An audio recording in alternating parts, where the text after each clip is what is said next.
Online औषध विक्री विरोधात कोकणात मेडिकल बंद. रत्नागिरीसह देशभरातील 24 तास संपामुळे रुग्ण नागरिकांचे हाल. अखिल भारतीय औषध विक्रेत्या संघटनेच्या AIOCD वतीने आज देशभरात 24 तासांसाठी पुकारण्यात आलेल्या लाक्षणिक संपामुळे कोकण विभागासह रत्नागिरी जिल्ह्यातील औषध विक्री व्यवस्था पूर्णपणे कोलमडली आहे. सरकारच्या ऑनलाईन औषध विक्री धोरणाचा आणि होम डिलिव्हरीसाठी दिलेल्या विशेष सवलतीचा निषेध करण्यासाठी हा संप पुकारण्यात आला आहे. कोकणातील सुमारे 4000 तर एकट्या रत्नागिरी जिल्ह्यातील 750हून अधिक मेडिकल दुकानदारांनी या संपामध्ये सक्रिय सहभाग घेतल्याने आज दिवसभर औषध दुकानांचे शटरडाऊन पाहायला मिळाले. या संदर्भातील सविस्तर वृत्त असे की केंद्र सरकारने ऑनलाईन औषध विक्रीला आणि होम डिलिव्हरी औषध सेवा देण्याला विशेष मंजुरी व सवलती दिल्या आहेत. सरकारच्या या निर्णयाला देशभरातील पारंपरिक औषध विक्रेत्यांनी तीव्र विरोध दर्शवला आहे.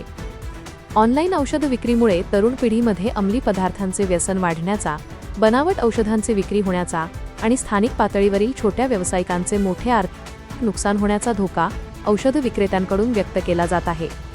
अखिल भारतीय औषधी विक्रेता संघाचे कोकण विभाग उपाध्यक्ष उमेश शिंदे यांनी दिलेल्या माहितीनुसार कोकणातील रत्नागिरी, सिंधुदुर्ग आणि रायगड जिल्ह्यातील औषध विक्रेते या संपात 100% सहभागी झाले आहेत.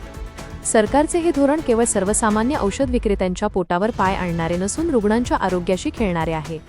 जोपर्यंत सरकार या ऑनलाईन विक्रीला आणि होम डिलिव्हरीच्या विशेष सवलतीला लगाम घालत नाही, तोपर्यंत आमचा हा लढा सुरूच राहील, असा इशारा उमेश शिंदे यांनी दिला आहे. ऑनलाईन औषधं हे DPCO ॲक्टप्रमाणे येत नाहीत. त्याला पहिला आमचा आक्षेप आहे आणि सरकार त्याला कायदेशीर परवानगी देत आहे. त्याला आमचा विरोध आहे. त्या DPCO ॲक्टद्वारे हा व्यवसाय केला जातो आणि आम्हाला जर का 20 आणि 10% मार्जिन मिळत असेल आणि हे लोक 30 ते 40% कसे काय विकू शकतात, डिस्काउंट देऊ शकतात, हा आमचा प्रश्न आहे. आणि ह्याच्यामध्ये ऑनलाईनद्वारे नशेची औषधं तरुण पिढीमध्ये फार मोठ्या प्रमाणात विक्री केली जाते.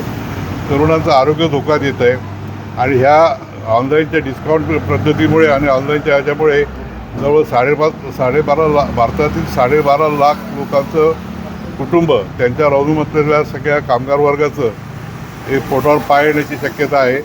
सरकार आमचं म्हणणं ऐकून घेण्याच्या तयारीत नाही. त्यामुळे हा लक्षवेधीकरता आम्ही 1 दिवसाचा बंद केला आहे.